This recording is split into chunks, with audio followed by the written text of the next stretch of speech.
For the project, I created a choose your own adventure game in Twine. Because it's a lot of different paths and endings, it's a bit hard to show everything in one video. And since it's all text, it's a bit hard to get through it all, so you might have to pause in places. But I'll also have it embedded below in the blog post if you want to try it yourself. In this video, I'll go through my particular favourite storyline. It starts with the player creating the character and assigning stats before beginning the story. And in the story you start by reaching a new city where it's found out you're an S-rank adventurer, possibly. You have the option of choosing your backstory, where you are either an S-rank adventurer or you lie about being one. You then roll a dice, combine the dice roll with your charisma stat that you assigned, and depending on what you get, it's decided whether you're believed or not by the guards. I use the dice roll often throughout the story as it lends more to the D&D-esque game that I've wanted to go for. If you are believed, you're taken to the centre of the city and you can carry on. If you're not believed, you are prevented access, but the guards approach you a second time because I felt like having one chance was a bit too little. If you pass it, you can go into the city like normal. If you fail, you're taken out of the city, you miss out on all of that part, and are taken straight to the first part of fighting. Eventually the player will reach the battlefield where demon beasts have begun to attack a city, and they have to decide how they want to approach it. Depending on the combat options they choose and their class, they can get a more unique story compared to just reading an ordinary novel. For example, the player can choose to sneak around or charge straight into the centre of it with the group that they're given, and I tried to make it a bit more unique for each person how they want to play it.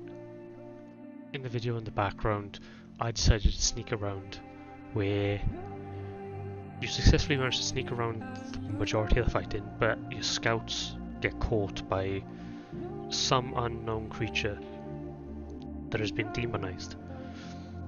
You notice it doesn't have eyes, and you figure out it must have like a very good sense of smell or hearing. But seeing as you're in a forest surrounded by leaves and twigs, you're in danger. You can roll a dice to check if you successfully escape or not. Depending on the roll, you either manage to sneak away or a party member steps on a twig and hell breaks loose. Everyone is feared and runs, leading to the beast picking off people one by one until you manage to get away. Once they're away, they set up an encampment and another fight starts, where a nearby house is under attack by two tiger demon beasts, where again you have the option of charging in or sneaking around. This time I charged in, and you and your party members defeat them. Because I charged in, there were two people that managed to survive, and they offered to join us, which more people, more help, things are better. The next day you find a child just on the road. You don't know how they've got there, where they've come from. You save them, and then you have to make the decision of whether to bring the child along or not.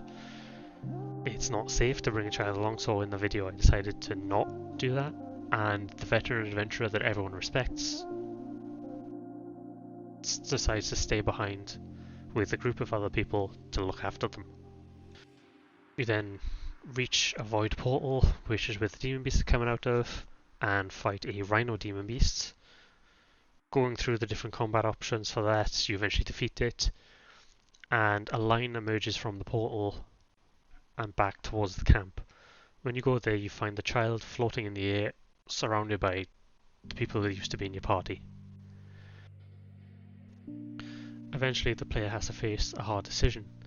They put into a situation where a child the player finds is discovered to be cursed, and the curse is the cause of the demon beast's invasion. You as a player would have to make the decision whether to fight to clear the curse or fight and kill.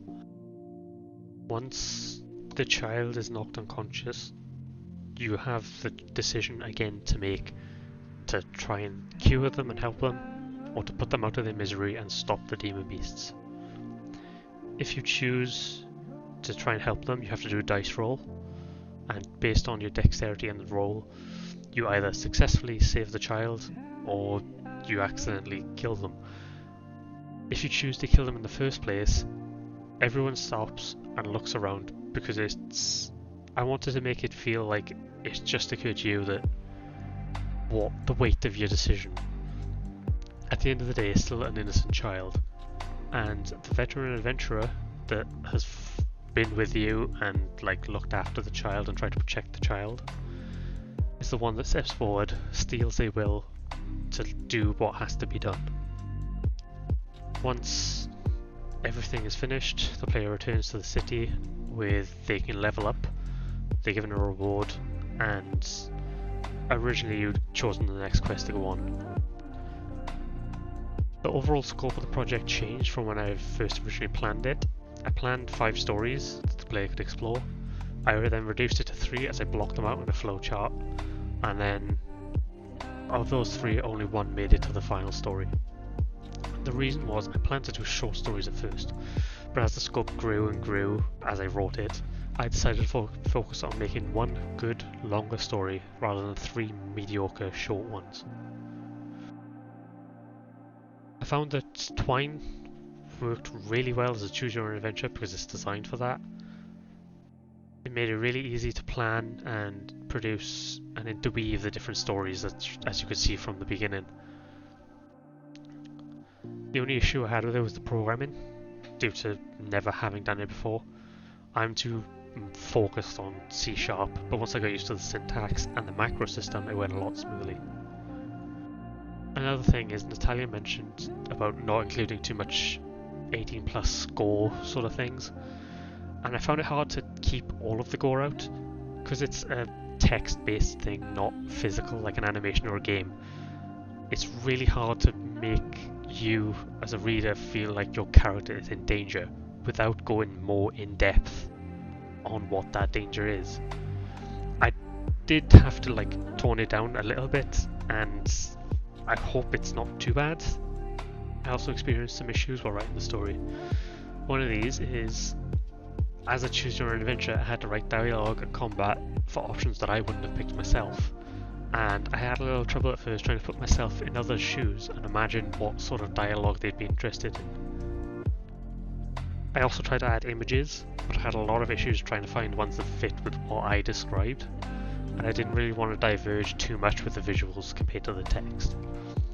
The solution to this would have been to draw or model the creatures and environment myself, but as I can't draw well and didn't have enough time to model everything, I settled on including a single rhino beast because I felt that one fit well with what I was trying to describe.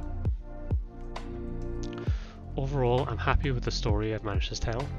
If I had more time, then I would have liked to add more combat options, like and players' health and mana and an inventory story and an inventory system.